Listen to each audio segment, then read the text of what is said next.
Big C and Mike Jones, they call the plays in the zone. Spit facts, no cap, straight to the bone. Gritter, roaring gossip, the field's their home. Huddle up, press play, you're never alone. Sunday sermons, but the church is turf. From Lambeau chills to Miami surf. Quarterback questions, they dissect the worth. Dropping gems like they mine the earth. Laces out, the mic stays hot. Breaking down the game, every yard, every plot. From kickoffs to OT, they never forgot. Tune into the squad, this the spot. NFL drama, they break it down surgical. Draft day whispers, moves so tactical. Receiver stretching arms, catches vertical. Big C's laugh hitting, vibes so magical. Mike Jones got stats like a human playbook. Big C's insight sharper than a no look. Halftime debates, better than they should. You fumble the podcast, now you misunderstood. Flags fly, refs blind, penalty stack. They calling out the calls, no sugar, just facts. Fantasy picks, who's carrying the pack? Every week they hit harder than a linebacker smack. Laces out, the mic stays hot. Breaking down the game, every yard, every plot. From kickoffs to OT, they never forgot. Tune into the squad, this the spot. Laces out, the mic stays hot. Breaking down the game, every yard, every plot. From kickoffs to OT, they never forgot. Tune into the squad, this the spot.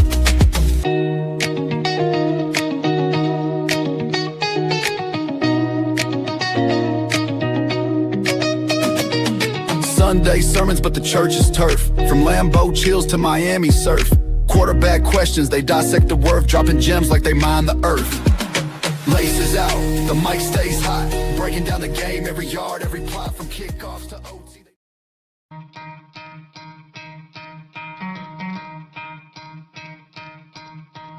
You could try to play, but you're never gonna beat me. Look the other way, what I'm doing ain't easy. Bloody hands stained from the people who deceive me. Muddy hands break through the chains, go free me. Looking for change, looking for pain. Pulling a mob, pushing a train. I'll never stop, stick to a lane. Pick up the pieces and go rearrange.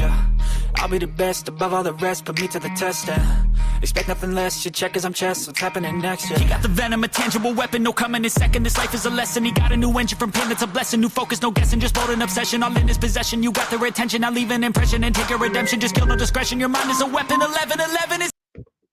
What up, football fans? Welcome to another episode of Laces Out Live. I'm your host, Big C, and this is brought to you by Game Changers Media. Y'all know my co-host. He's a week behind, but he got it fixed now. Week 13, Pickems. What up, Mike Jones? What up? What up, man? Yeah, my bad. It's been a long week, been a long couple weeks, man. Holidays coming up, everything. I don't know, man. My bad. Did I change it? Is it fixed? Yeah, it says week 13, Pickems now. All right. Yeah.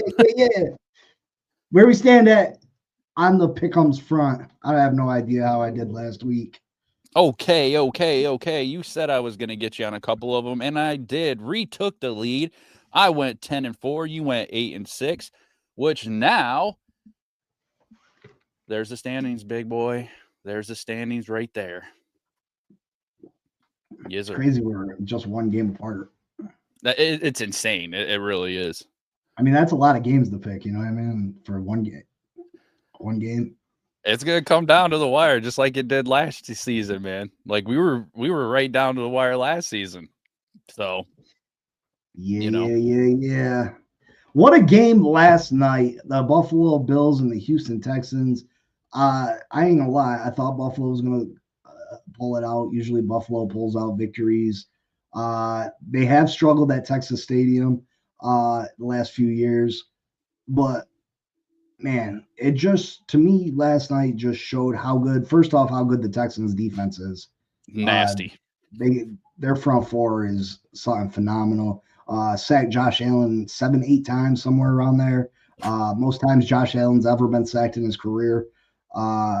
And Buffalo Bills had an injury scare there at the end. Josh Allen was up shaking that wrist. Yeah, seen that. But just constant pressure on Josh Allen like I've never seen before. And the Houston Texans were able to pull off the victory. But to me, this just showed how far away Buffalo is from truly competing for a Super Bowl. This team has regressed. They're not as good as they have been in prior years. They have major concerns. Shakir's a nice weapon, but what else do they have besides James Cook and Shakir on offense? The offensive line The right tackle was beat up, hurt last night. They ended up replacing him the last drive or two of the game.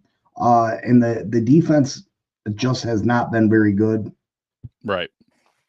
But yeah, Houston got themselves back in playoff contention. Buffalo falls another game behind the Patriots. And this season is just so wacky that I think this is going to be one of the more interesting playoff races that we've seen in recent memory. I just think there's going to be so many teams vying for that final playoff spot because it's just week in and week out, you have no idea who's going to win. Any given team can beat any given team this year. And I know that's the case any game, you know what I mean? But this year, more than any year, it feels like you just don't know. You just don't know what's going to happen in these games. And, you know, it's hurting my pockets, honestly, but because I feel like I'm picking winners, you know what I mean? Like last night when I picked the Buffalo Bills on DraftKings, I thought for sure that was one of the games that, yeah, Buffalo's going to pull that out, and they just didn't. They just didn't. Yeah. What'd you think about last night's game? I mean, you know, Buffalo came out. They started pretty quick. I mean, they pretty much beat them in all the categories except for sacks. It's just that Houston defense, man. Eight sacks. Think about 8 sacks in a game, and Buffalo didn't get none. And, you know, Cook had a good game. I mean, he had a 45-yard touchdown. I think he had almost 100 yards. It's not like they weren't playing halfway decent football, especially with that defense. But I don't know, man. That, you know, Josh Allen threw an interception. It was a tip pass, obviously, but it definitely wasn't the way I expected it. You know, we started the season and I'm thinking Buffalo is going to be one of the top teams. You know, I did say I did say I don't think KC is going to be the normal KC, which, you know, seems to be the way they go and they could actually miss the playoffs. But to have Buffalo losing these games when it really matters, it's really concerning. It doesn't look like this is going to be their year to actually make a stomp to the Super Bowl again. And, you know, what happens if they don't make any noise? What happens if they don't do anything this year? Do they start making changes? I mean, they've been going with what they've had for the last few years, and I don't know. Josh Allen just doesn't have enough weapons, I think. And that's like you said. But it was a good game. I enjoyed watching it. It sucks, like you said, in the betting because I got my Cook touchdown. I needed a Nico touchdown, and I needed a Josh Allen touchdown. I mean, Josh Allen usually gets down inside the 2-yard line, usually at least sneaks one in a game or so. But that all backfired on me. And I put Chubb in. I had Chubb getting 45 to 60 yards or something like that, something simple. And what's his name? Was it Marvin or Maven or something? Whatever. Marks. Yeah, Marks was just doing all the running and making moves. So I totally picked a lot of that wrong. And I don't know. They got a lot of issues. I can't. It sucks because I wouldn't mind Buffalo doing good. I always root for Buffalo if the Giants are doing bad, which I guess is every year. But I mean, that's just the way it goes. That's just the way it goes, man. Well, I think the problem with the Buffalo Bills is one of the same as the Kansas City Chiefs, is that these teams rely too much on their world beater quarterbacks. You know what I mean? Like you just put too much on the shoulders of a Patrick Mahomes, a Josh Allen, and you don't really worry about building the team around them, giving them weapons because they're able to do so much on their own. But at the end of the day, like, you know, Pat's been able to win Super Bowls. He's got one of the greatest head coaches of all time. They've had a pretty good defense, but Pat hasn't been able to do it on his own. I think he's had a better team than Josh Allen's had in Buffalo. Obviously, better coaching. Yeah. But do you think you can't? They gave away Tyreek Hill. You know what I mean? I don't think that was a smart move. Yeah, did they win Super Bowls after that? Yeah, they did.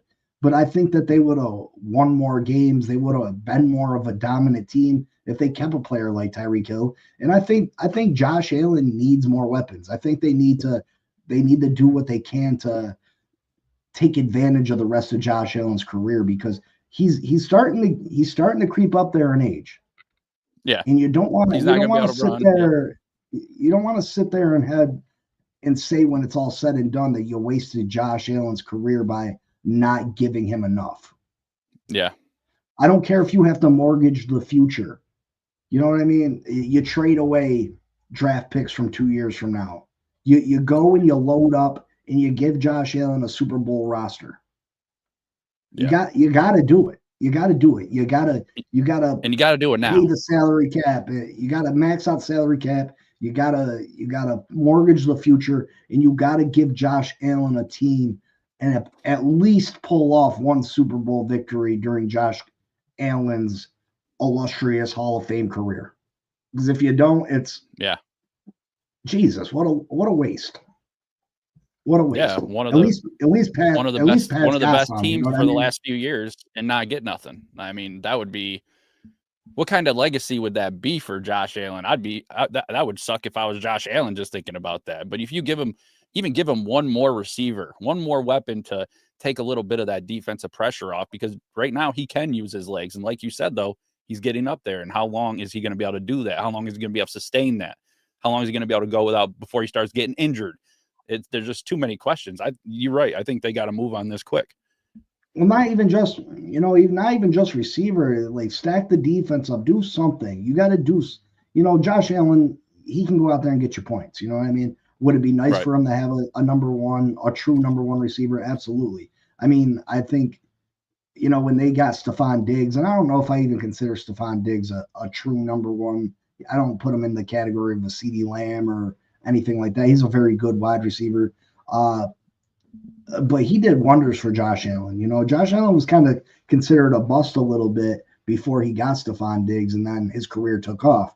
But build the defense up. Give Josh Allen a killer defense where he doesn't have to score 30 points a game to win.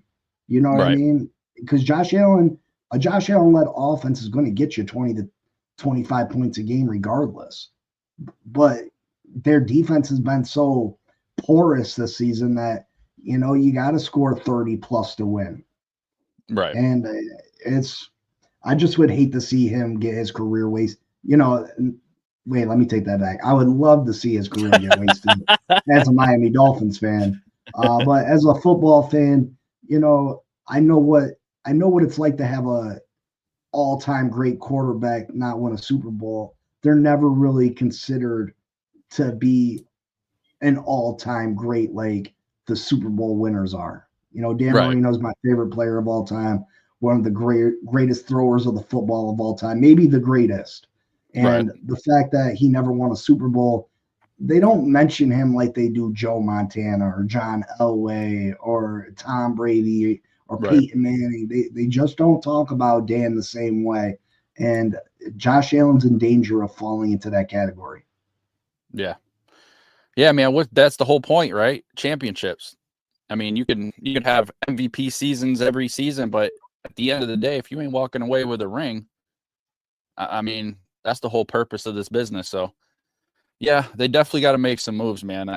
It would be a shame if they don't make something out of something. So we're going to do our Week 13 Pickems. We're going to break down the games real quick, and then we'll give you our mid-season. I know it's a little bit past mid-season, but the Miami Dolphins were out of bye, and I took a couple days off of the Fin Posse podcast this week because it's a bye week. There's not a lot of news.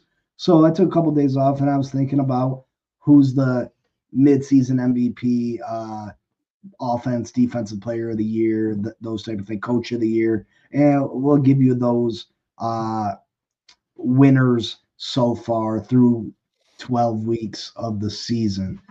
So, Mike, what game we starting with first? Well, might as well start right on the top left of our list. We'll go Jags that are given 2.5 points against the Cardinals. I don't know. I keep saying I don't like the Jags, but I mean, they keep winning. They do win. They're winning games. They're 6-4. They're up there, but man, I just don't like the Cardinals. I'm going to pick Jags on this no matter what. So, I think the Jaguars have a more talented team. I did see something about Arizona possibly starting to trade away people. I don't know if they're going to start doing that at the end of the year and start a rebuild or what they're going to do, but I swear I seen something pop up in that. But I'm gonna take the Wait, Jags. Did I make a mistake? Is it week 12? I thought it was week 12. So you made the mistake. Oh my God. I'm a week ahead, maybe. Oh my God. Now I got to make some edits again. This is crazy. All right, so I'm taking Jacksonville Jaguars over them stupid ass Cardinals 27-17.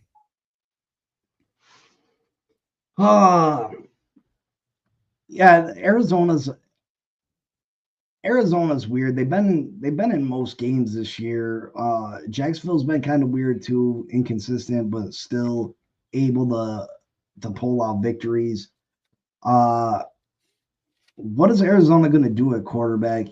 Kyler Murray is obviously not the answer. Jacoby Brissett has played decently. I think I got to go with the Jags. I got to take the Jags in this one, just simply because I feel like Jacksonville has been more consistent, even though both these teams I feel like are inconsistent. Right. If that makes sense. No, it definitely. It's just one of those wacky years. But I mean, the Jags are always inconsistent. You know, Cardinals have been inconsistent the last couple years. They're just those teams. And honestly, I think the Cardinals are doing better without Kyler Murray. That's for sure. I mean, that's just my opinion. Kyler Murray is. I mean, the kid's talented. You know, obviously we know what he can do with his feet. I just think he doesn't. I don't think he puts his all into the game of football.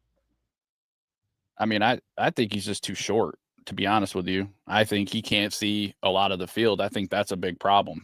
He kind of reminds me of Russ. He can hit you down the field, but those are few and far between. And I think he just literally lacks the height in the pocket. Like he can't see over his lineman that well. That's a problem anywhere. So, I mean, that's my opinion anyway. I don't think he's a terrible player, but I don't think he's elite. I don't think he's what the Cardinals should be going with at this point. Did you give me a score? Did you pick? Yeah, I said Jacksonville. I'll go with 24-17. I'll be right back. I gotta get a toothpick. All right. So next we're gonna go Browns and the Raiders. Browns and the Raiders. Raiders are getting 3 points, giving 3 points. Sorry. Man, I can't stand Geno Smith. Geno just looks horrible. He's good for an interception, at least in a game.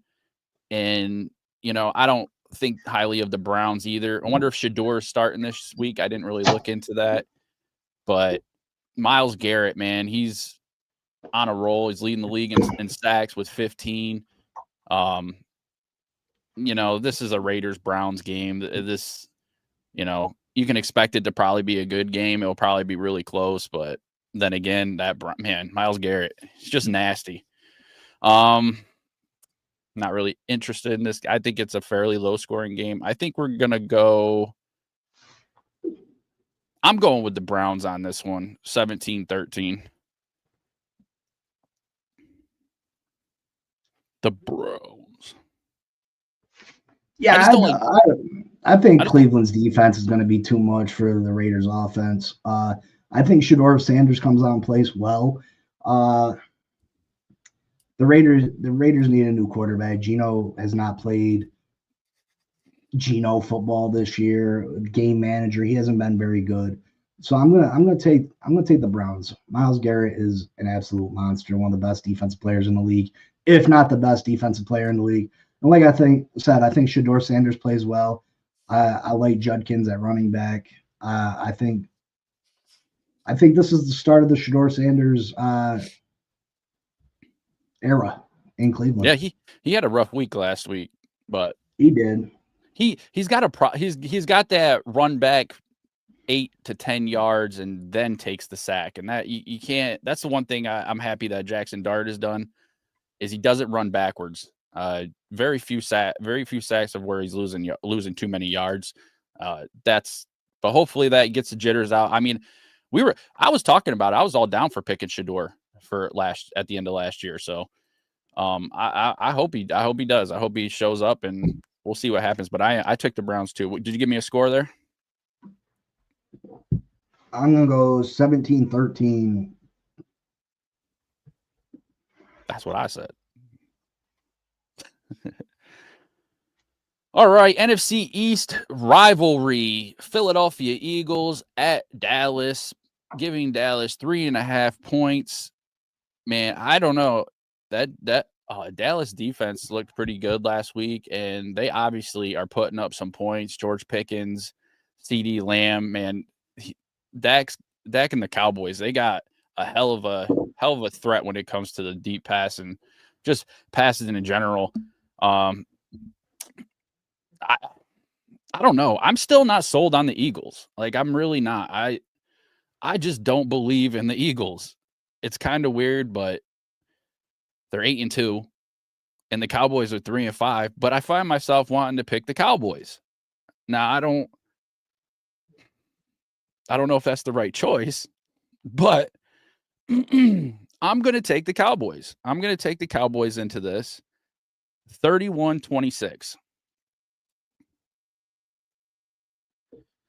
Oh, the Dallas defense did look improved last week. Was it because they were playing the Raiders, though, or is it because they're really improved? I know that the Philadelphia Eagles defense has definitely improved since Nakobe Dean has came back from injury. The trade for Jalen Phillips, he's been phenomenal so far, even though he's been a real scumbag about the things he's said, throwing shade towards the Dolphins.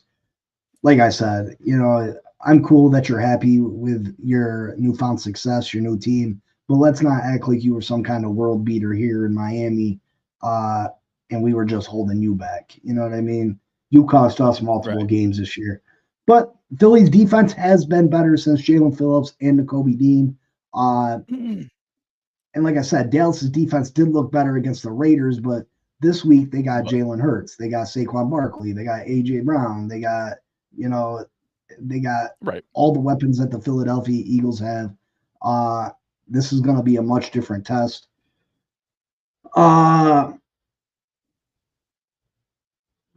Dak has won 18 straight home division games, which is kind of crazy if you think about it. That's a pretty long streak. He's tied with Brett Favre for the second longest winning streak by a starting quarterback since the 1970 merger. This offense for the Dallas Cowboys looks scary good at times. I think I'm going to have to go with Dallas too. I think that Dallas is the more explosive offense. I think Philly should have the better offense, but I do think Jalen Hurts is limited at quarterback. And I know a lot of people will give me, say a lot of things about that and say I'm a hater, this, that, and third. But I think Jalen Hurts has been blessed with a great surrounding cast of players. And I think at times when that offense struggles, it's because Jalen Hurts is limited.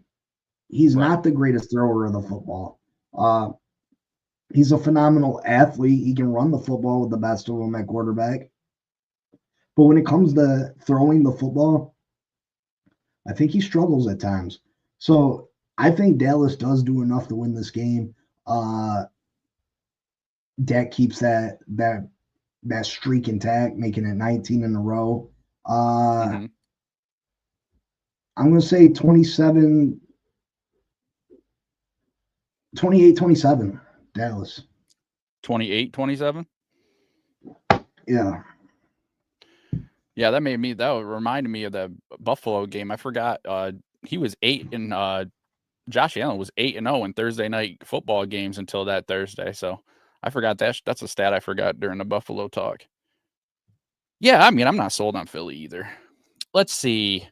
Falcons at the Saints, 3-7 Falcons, 2-8 Saints. Saints are giving the Falcons a 1.5 points. I don't know. These two teams, they're bottom of the barrel. I don't really give two flying fornications. They're not going to be in the playoffs. But I'm going to take the Saints. I really am. Saints 20 to 14. Yeah, listen, Atlanta's been a complete disaster this year. Because they've looked good at times, and then other times they just complete letdowns. Michael Penix is out again. Kirk Cousins has been horrible. The fact that the Saints are at home, Atlanta's without Drake London again. I gotta go with the Saints. They did release Brandon Cooks, which was a head scratcher to me. But yeah, I'm gonna take the Saints 2017. Yep. Pretty simple. Vikings, Packers. Vikings coming in at, oh, Jesus. I can't even see. I don't know. JJ hasn't looked good. I think, like we've talked about before, they made a mistake when they decided on the quarterback situation. Man, sucks to be them. But, it is what it is. I'm not a Vikings fan anyway. Packers haven't played their best football. I think they're capable of more. I really do. Just the talent they have on the team. And, like at the beginning of the year, I was picking Green Bay to win the whole NFC. So I don't know if that's going to happen, obviously, but I still think Green Bay is a better team than the Vikings. I think they're going to rebound this week. I think it's going to be a good game. I think we're looking at 26-23 Green Bay. Josh Jacobs is out for this game, right? I think so. He did get hurt. I forgot about that too. That was a rough game, man. The Giants and the Green Bay, and Josh Jacobs got hurt. Shit, I think even Love got hurt for a series or so, and we still got our asses kicked. So, yeah. Kevin O'Connell's won 38 games since taking over as the head coach of the Minnesota Vikings. 33 of those have came when they've either been tied or had the lead in turnovers. They've struggled with turnovers this year. I want to say they're second. They have the second most turnovers with 18, and they're tied for the sixth fewest takeaways with 9. Brian Flores typically has a good defense. They just haven't been able to turn the ball over like they like. Brian Flores says he believes in the process. I believe in Brian Flores. I think, I hate him as a person because of the things he did in Miami.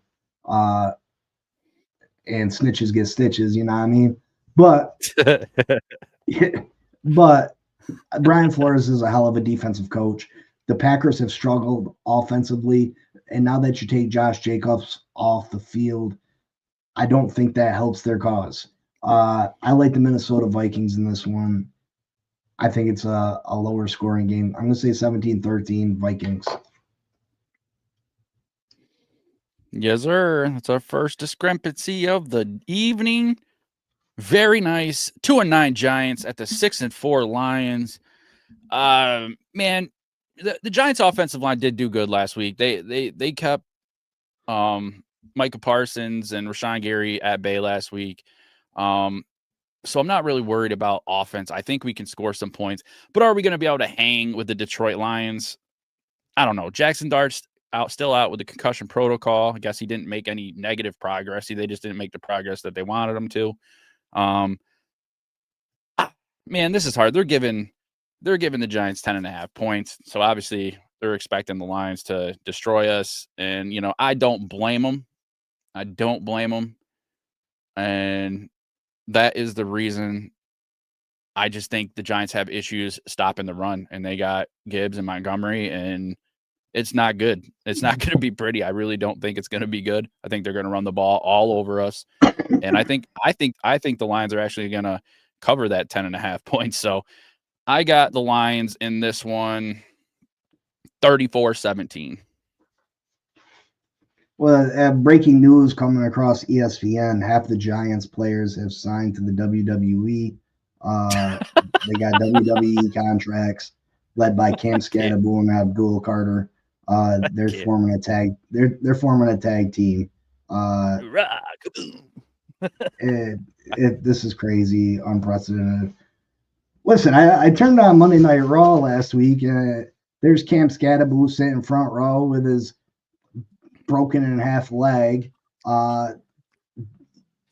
involved in a skit on WWE. You know what I mean? Like getting into it with a wrestler. Like, dude, your leg is broken in half. What are you doing? You know what I mean? Like the slightest slip could have, put you back in the hospital. But on a serious note, I thought Detroit would be one of the better teams in the league, and I think they still are. They have a very explosive offense, but Jared Goff, he was bad last week. Jared Goff was bad last week. Yeah. Jared Goff's not an elite quarterback. He's a very good quarterback, but not elite, and he has those types of games. I just think there's too many injuries, too many things going on for the Giants to compete. Since Dan Campbell's taken over for the Detroit Lions as head coach, they've gone for it a whopping 32% of the time on fourth down, by far the most in the NFL. Dan Campbell was drafted by the New York Giants back in the day, so this game needs a little bit more to him. I think the Lions come to play. I got the Lions 38-20.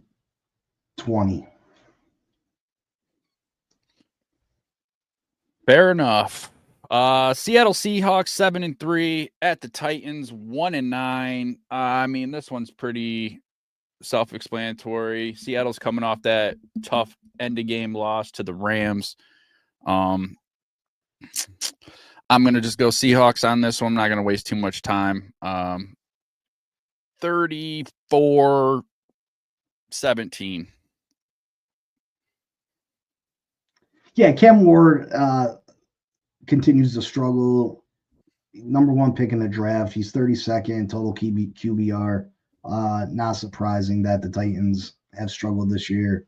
Sam Darnold, yeah, they lost to the Rams last week, but this is one of the better teams in all of football. I hate to say it because I'm not a Sam Darnold guy, but the guy continues to be a good NFL starting quarterback. This game shouldn't be close. I think Seattle wins by 2 touchdowns. At the very least, I'm going to say 34-13. That's Fair 3 enough. touchdowns, right? Yeah, roughly. So, I mean, this is a pretty big game for the Chiefs. 8-2 Colts goes to Kansas City at 5-5. The Kansas City Chiefs they're not even close to what they did last year. In one-score games, I think they had like 11 wins or something crazy last year. We kept saying, oh, this can't keep happening. This can't keep happening. And it happened all year till they got to the Super Bowl and lost. But this year I think they have 0 wins in the one-score game. The Colts didn't play that great. Danny Jones hasn't been playing that great. 7 giveaways in his last 2 games. Chris Jones is going to have a big game. They have to shut down Taylor, who is arguably one of the best, probably one of the in the MVP conversation. I don't think he's obviously the MVP, but man, Mahomes has never lost 3 straight games. He's at 2. I'm taking the Colts. I'm taking Indiana Jones and the Colts 35-26. See, this is the game that you think that the Kansas City Chiefs wouldn't have a chance to win because of how good Indianapolis has played this year. But I think this is exactly the game that Patrick Mahomes comes out and shows how great he is. I This is the type of game that Patrick Mahomes. Lots of times, I feel like Patrick Mahomes struggles to get himself elevated to play regular season games because he's played so many important games in his career. You know what I'm saying? He's played so Right. many high pressure games in his career that the regular season, it's hard for Pat Mahomes to get amped up. And I think Pat Mahomes realizes that the Kansas City's Chiefs need to have a sense of urgency. They're in danger of missing out on the playoffs just because that it's so compact in the AFC right now. I think Pat Mahomes comes out and just balls. He balls to the wall. He shows why he is the greatest quarterback of this era. Daniel Jones last two games has 4 interceptions. You know, he's been turning the ball over. Kansas City, they got Rice in the slot lots of times. Indianapolis gives up 38% of their receiving yards to the slot. I think Rice has a huge game. I like Kansas City in this one.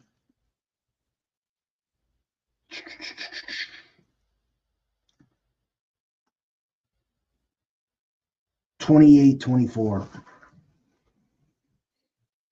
Fair enough. Second discrepancy of the evening. All right, 9-2 Patriots at the 3-7 Bengals. I mean, Flacco starting. They started off. Flacco gives a little bit of, I don't know. He can have a big game, but is he going to have a big game? I don't think so. I think this Patriots team is on a roll. I think they're on 8 straight, going for 9. Meanwhile, the Bengals are on a 3-game skid. They've lost to the Jets. They've lost to Chicago. They lost to Pittsburgh. They got smoked by Pittsburgh, 34-12. So I like what Drake May's doing. I like what he's doing with this team. I think he is an MVP candidate. I'm taking the Patriots in this one. I think they smoke the Bengals. I think it's let's go 39-14 Patriots. Yeah, Joe Burrow could be back for this one, but Jamar Chase being suspended for spitting on Jalen Ramsey last week. I know. Which I find funny, you know. Listen, New England's been phenomenal this year. They're 5-0 on the road this year, the only undefeated team on the road. I just think it's going to be a little too much without Jamar Chase there. If Jamar Chase was there, I'd give them a chance, especially if Joe Burrow plays. But I gotta give the Patriots their credit, and they've been really good this year, better than what I thought they'd be. I got the Patriots 31-24. Gave him that Huck Tui. All right. I think 6-4 T. Higgins has a Steel- monster game, though. I think T. Higgins has a monster game and shows that, you know, he can be a true number 1 receiver. Okay. T. Higgins, big game. All right, 6-4 Steelers at the 7-3 Bears. Man, Chicago 7-1 in their last 8 games after their 0-2 start. The Bears' run game has picked up, has looked pretty good. Rodgers is a little banged up, fractured left wrist. I think the Bears are starting to play some good football. I really do. I think they can be a problem. I'm taking the Bears in this game, and I'm going to give the Bears the victory. I think it's a close one again. Let's go 27-25. Man, is it just me or the Bears being 7-3 sneak up on you, right? Yeah, You that's know, great. it just doesn't seem like that they're playing at that level or that they're sitting at 7-3. You would think maybe I don't know, 5-5, 4-6, something along those lines. Never did I Right. think that the Bears were 7-3. You know, when I looked at it, I had to do a Leading the double NFC take. North. Yeah. Uh, Minnesota was ultra aggressive last week against Caleb Williams, blitzing him 66% of the time. I think the Steelers try to do that because Minnesota did have some success. Mm-hmm. But I think it comes down to whether Aaron Rodgers plays. I don't even know if it truly matters if he plays though. Yeah, I don't think I so. think the Bears are just a tougher team right now. So I got to go with the Bears. I'm going to say 21-20 Bears. 21-20, the Bears. All right. The New York Jets, 2-8 at the 5-5 Baltimore Ravens.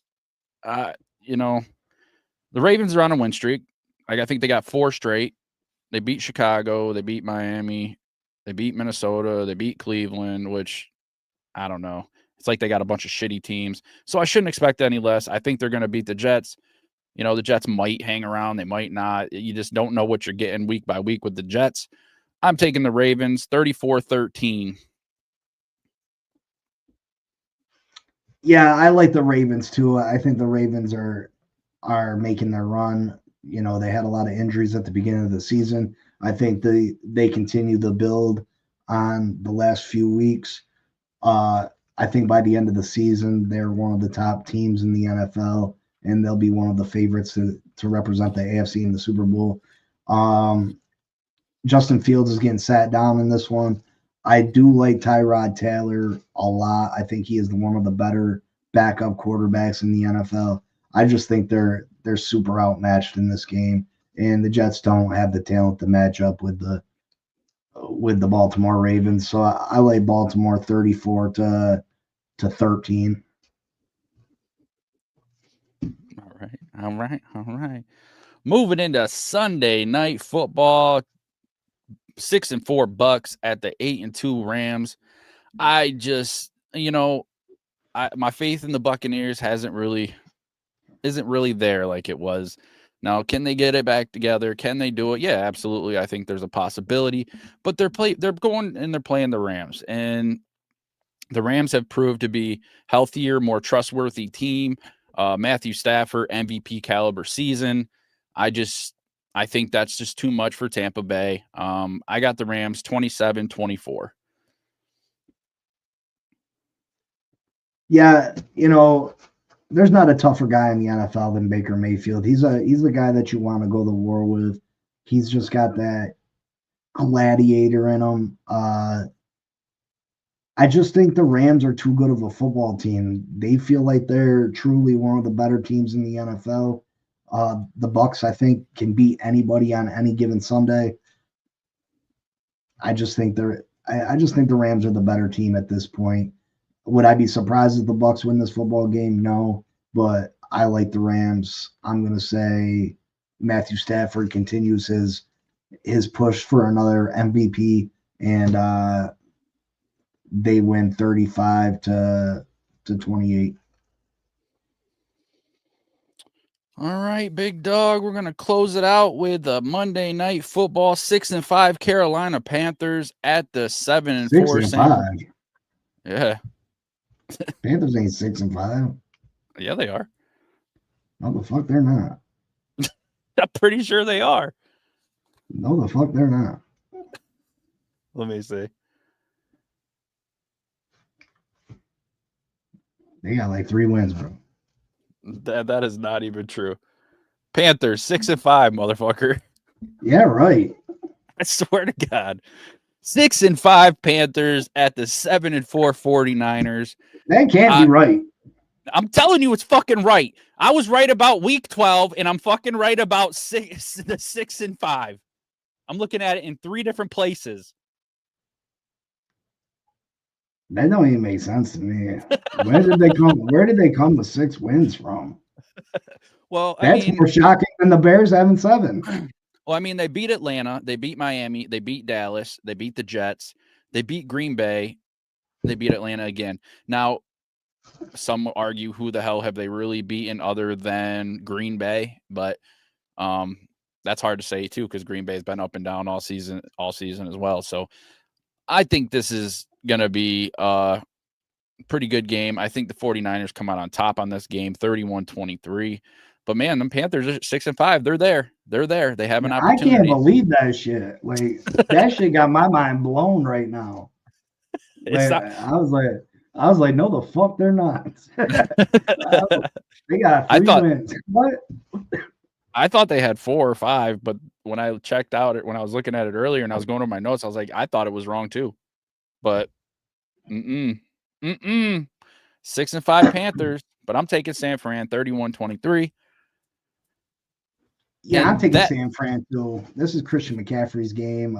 Getting a little playback against his former Carolina Panthers team.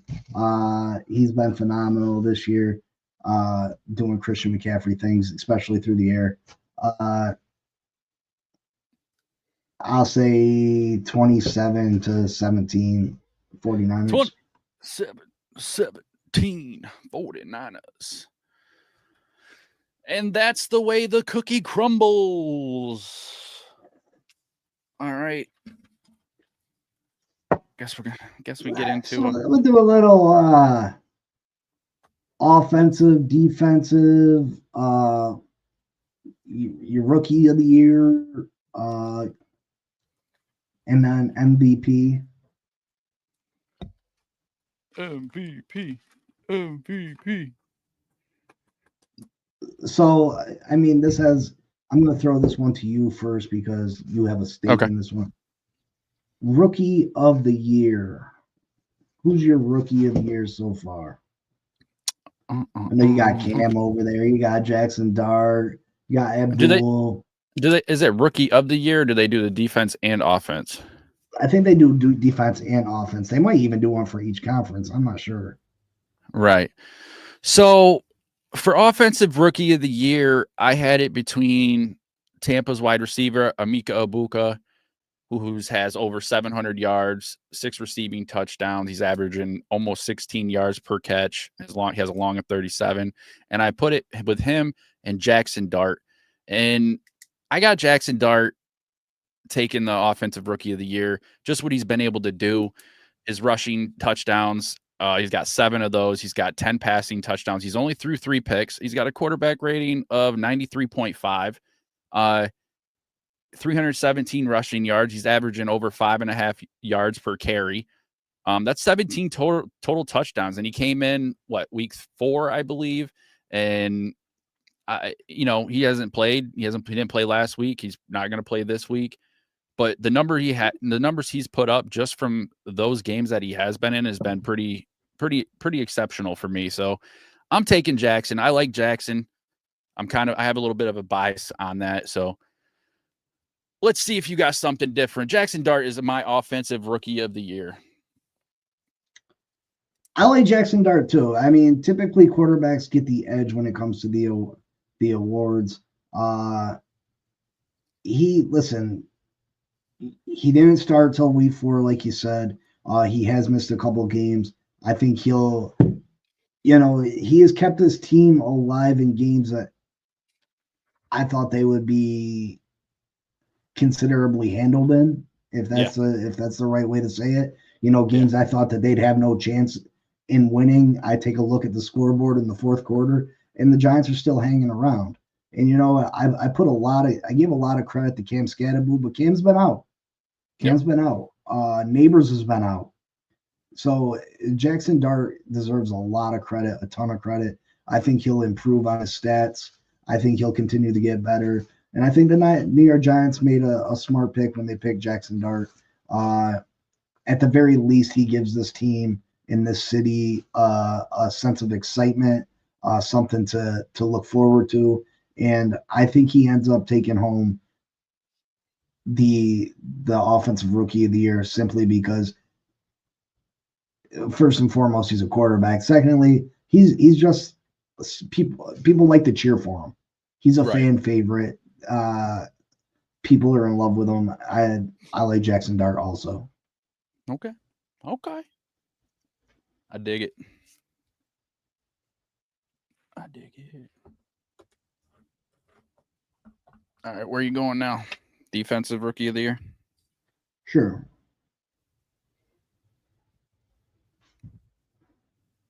All right. Dart. Sorry, I was writing this down.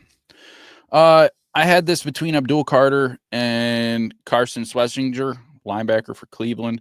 I ended up giving it to Carson. 38 tackles, 32 solos, a sack and a half, and 2 passes defended. I think Abdul Carter could have definitely got the defensive rookie of the year. He's got a crazy amount of pressures, like 37 or something like that, and then he's got 20 quick pressures, which is like third.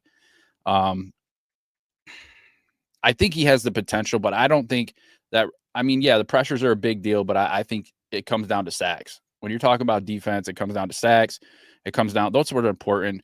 And I just think Carson Schlesinger is a little bit more standoutish than Abdul Carter right now, especially with all the stuff saying that he's showing up to late to walkthroughs and all this, that, and the other. He doesn't deserve it in my book, so I give it to Cleveland's Carson Schlesinger, linebacker. Yeah, I like him a lot too. I also like Jalen Walker. I think Carter ends up taking it by the end of the year, though. I think he ends up hitting some kind of stride at the end of the season. And I think he's got the most talent. He was phenomenal in college, very explosive pass rusher. So I think Abdul ends up winning that award. And I think the Giants get a clean sweep of the rookies of the year, which is it's a promising thing if you're a New York Giants fan to get offensive and defensive rookie of the year. Right. Yeah, I agree. And that happened a couple of years ago too with I want to say the Jets maybe. I think the Jets had it too. They had Wilson, offensive rookie of the year, and then Sauce Gardner was defensive rookie of the year. Hopefully that turns out better for the New York Giants than it did for the New York Jets, but we shall see. Facts. Yeah. All right, where next, boss? Let's go offensive player of the year. Okay. All right, so I had it down to 2. I had it down to Jonathan Taylor for the Colts, running back, and I had Jackson Smith in the Jigba. Jonathan Taylor, almost 1,139 rushing yards, 8 rushes of 20-plus yards, 15 touchdowns. He has 4 rushes of 40-plus yards, a long of 83. He's got 58 rushes for a first downs. He's got his rushing first down percentage is 30.7, which is first. Then he's also got 260 reception yards, 2 reception TDs, and a 40-plus yard reception, and he has 294 yards after the catch. And then I had Jackson Smith Njigba with 72 receptions, 1,146 yards, 5 touchdowns, 19 receptions over 20 yards, 6 over 40 with a long of 52.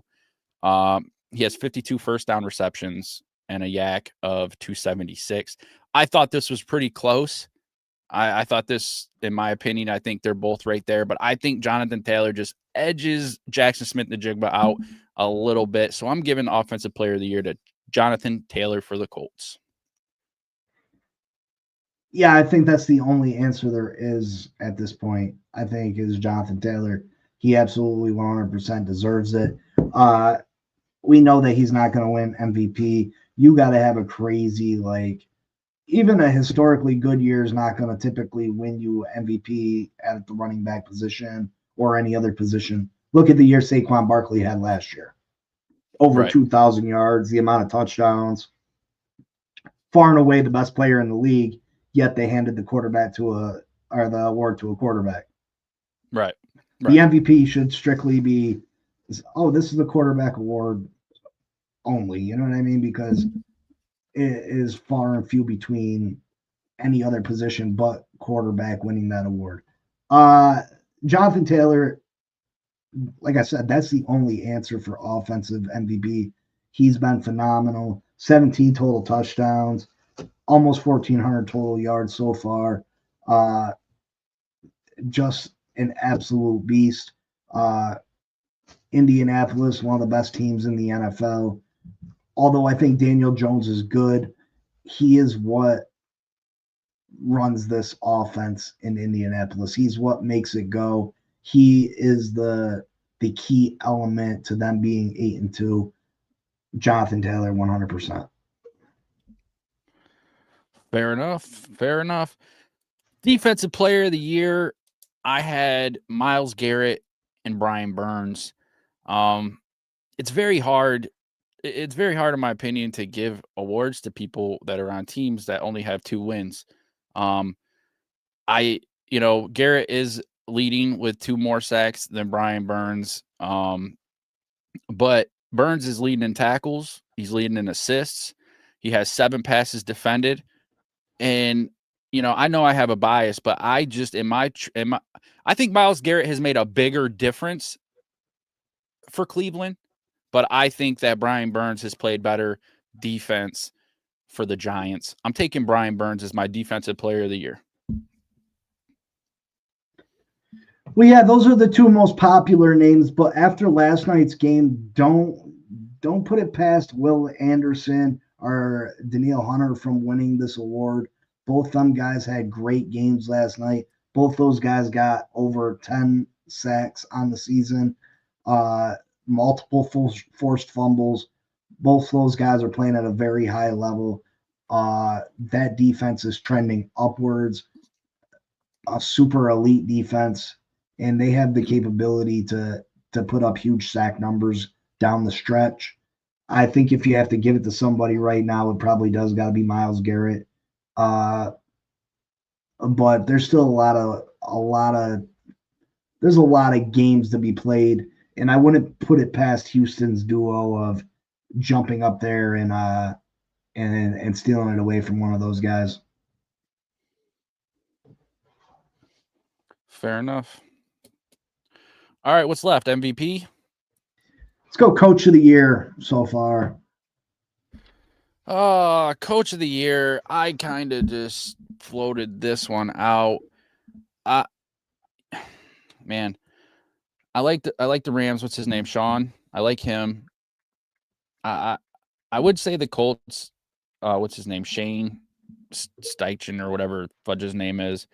But I just don't think that's the case. I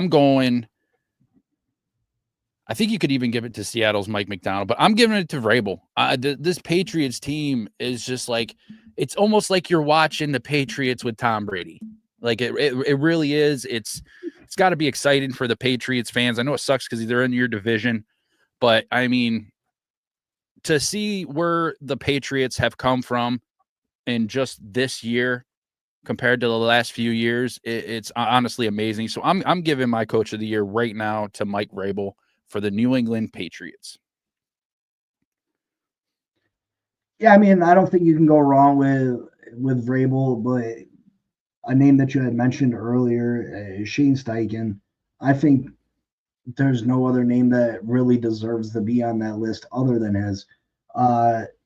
He took Daniel Jones, the New York Giants throwaway. They didn't even let him get to the end of the season last year, and they released him. You know what I mean? They took him and they turned him back into a franchise quarterback. So I think you got to give him a super amount of credit. I don't think most people thought Indianapolis would be in the position they're in right now, sitting on top of the AFC South, one of the best records in the AFC. They got possibly the MVP of the NFL on their team and Jonathan Taylor. At the very least, the offensive MVP. So I think Shane Steichen is the answer. Drake May was a top draft pick, someone that people felt like was going to have a great year this year. They added a lot of pieces. They went out and they had a lot of money in free agency that they spent on their defense. So I don't think it's that surprising that that New England's good. You know what I mean? Right. As much as it's a surprise that Indianapolis is good. Yeah, I could totally see that. I get that. That's why I had him on my list. All right, I guess that leaves us with MVP. It certainly does. I had this with I was between Stafford and May. I don't think it's a shocker. But May's leading in passing yards. He's yards per attempt. He's leading in that. He's leading in completion percentage. He's leading in QB rate. He's leading in completions of 20 plus yards. He's leading in completions of 40 plus yards. The only thing Stafford has him outdone is 27 touchdowns to his 20 and 2 interceptions to his 5. I'm taking Drake May at this point. I mean, obviously, there's a lot of football left to be played. Drake May is my MVP so far.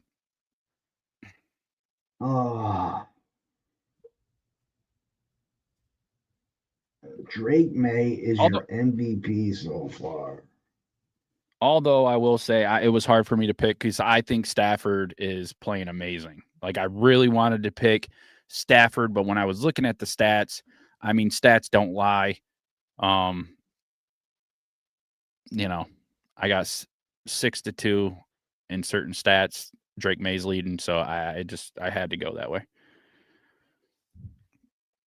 Yeah, I feel you, dog. I feel you, dog. I'm going the old man route.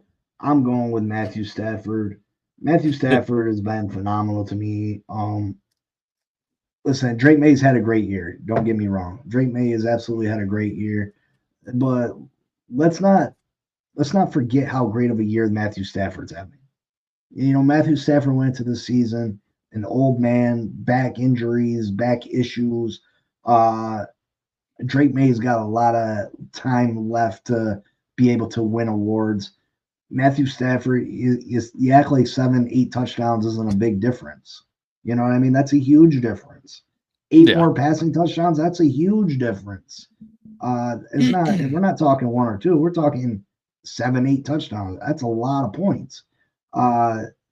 Turn the ball over 3 less times. That's a big deal also. That's double the turnovers. I just think Matthew Stafford has played at such an elite level this year that, you know, I think that Matthew Stafford, like, listen, it's a beautiful little story over there in New England. Good for them. You know, they were bad for a couple of years after being good for 20. You know, ooh, thanks. You know, so happy for them. They're in your division, bro. Just because they're in your division, don't even. It's just because they're in your division. Yeah, exactly. It's just because they're in your division. Don't even act like there's no bias in that shit. Man, yeah, Matthew Stafford is the answer. You know, Drake May, could he win it by the end of the year? Sure, but 8 touchdown gap, it's too much. It's too much for me. And then, of course, you got to throw names out there like Josh Allen. Although Josh Allen has turned back into the old Josh Allen where he's turnover prone. But you can't ignore the fact that he does have 10 rushing touchdowns, 400 yards rushing to go along with his passing stats. But I don't think he gets to. Yeah, I don't think he gets to steal the MVP award this year. So, right.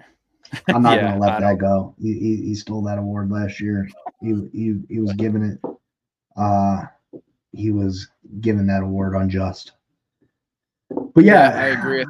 I think we both came. King Jamie says, "Who is the backup quarterback of the year?" I would have to say Jacoby Brissett, probably. Yeah. Davis Mills, he's won 3 straight games for Houston. Yeah, that's true too. Oh man. I didn't even think about that. I should have thought of that. Mac Jones played really well for San Francisco. Yeah. Brock Purdy was out. Yeah. So that's the awards list. You know, like I said, this has been one of the craziest years that I can remember in pro football. I think the conferences are wide open. I think usually you can pinpoint the four or so teams that are going to make it to the Super Bowl, and I don't know if you can do that this year. Don't know if you can sit there and bet the house on you can name the four teams that are going to be in the championship games. I just feel like, the NFC I feel like is a little bit more laid out, but the AFC there's probably 8 or 9 teams that I wouldn't be surprised if they made it to the Super Bowl at the AFC. Right. Some of them I think are a little bit longer shot than others, but I think there's probably that many. I mean, if you just rattle them off real quick, New England, Buffalo, you got Indianapolis, Houston, Jacksonville, the Broncos. You got the Broncos, the Chargers, the Chiefs. That's 8 right there, and we haven't even mentioned the Steelers, the Ravens. That's 10 teams right there that, would you be surprised? I mean, I would have to say if Indy made the Super Bowl, I'd be a little like, wow, I can't believe that. After watching Houston's defense last night, I can't say I'd really be surprised. Exactly. That defense is crazy. That defense is crazy. 8 sacks, man.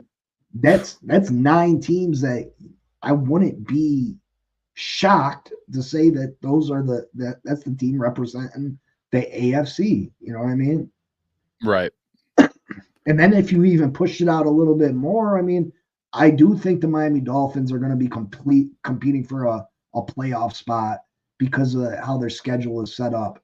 I'd be shocked if they made the Super Bowl. Don't get me wrong.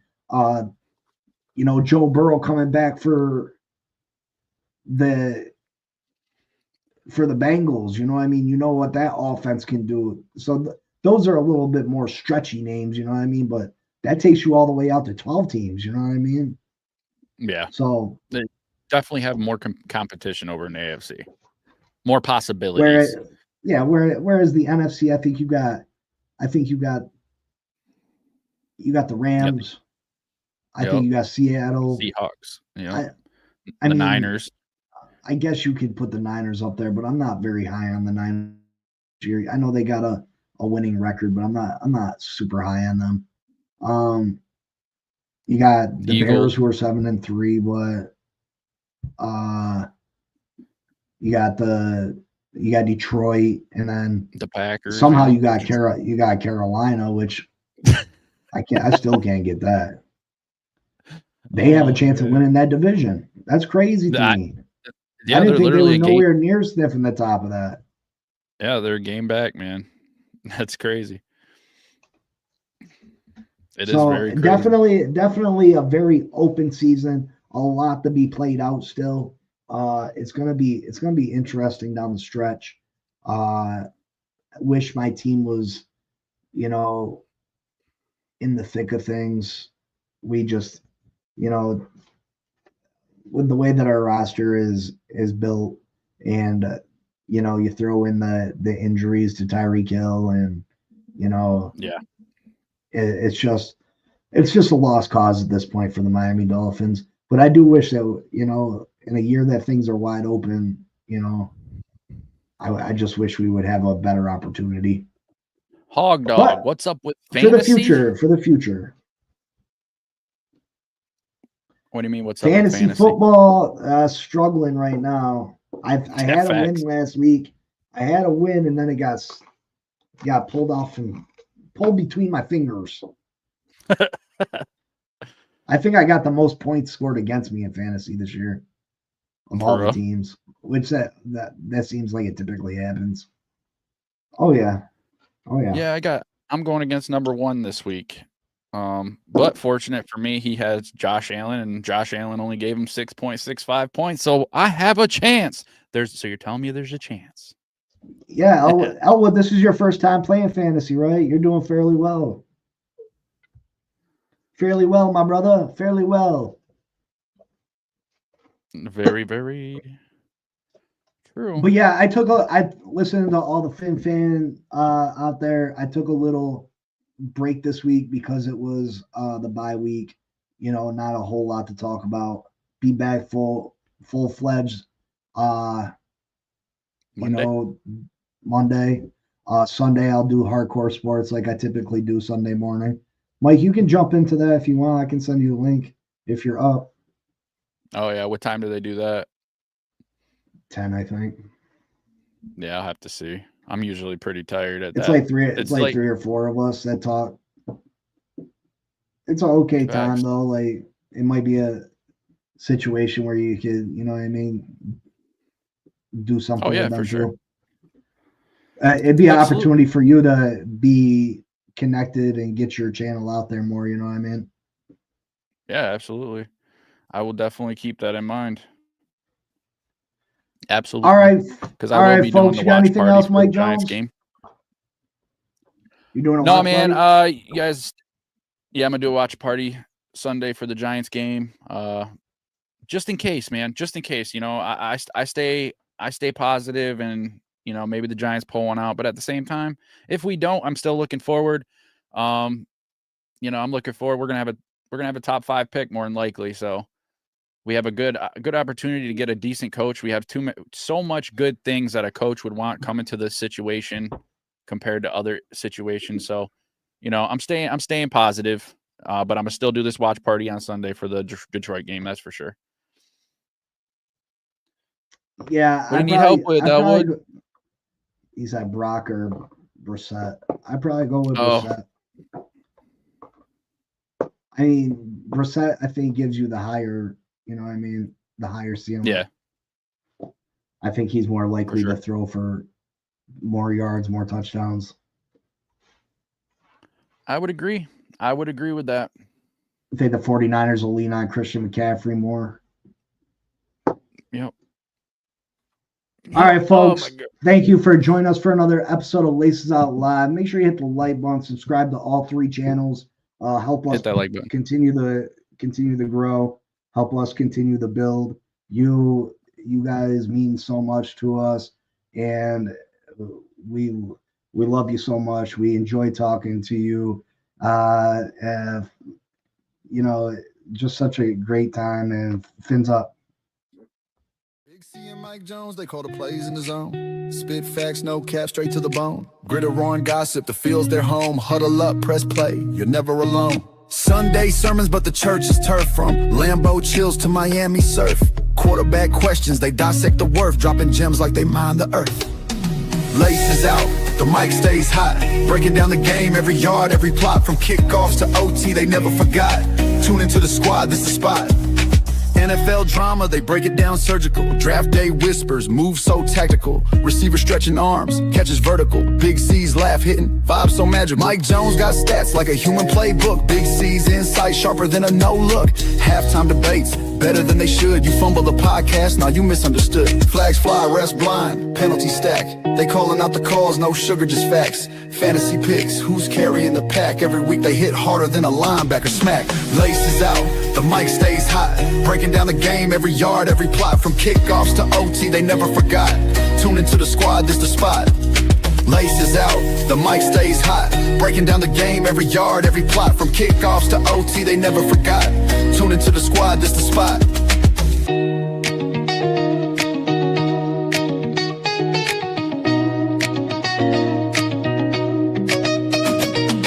Sunday sermons, but the church is turf. From Lambeau chills to Miami surf. Quarterback questions, they dissect the worth. Dropping gems like they mine the earth. Laces out, the mic stays hot. Breaking down the game, every yard, every plot. From kickoffs to OT.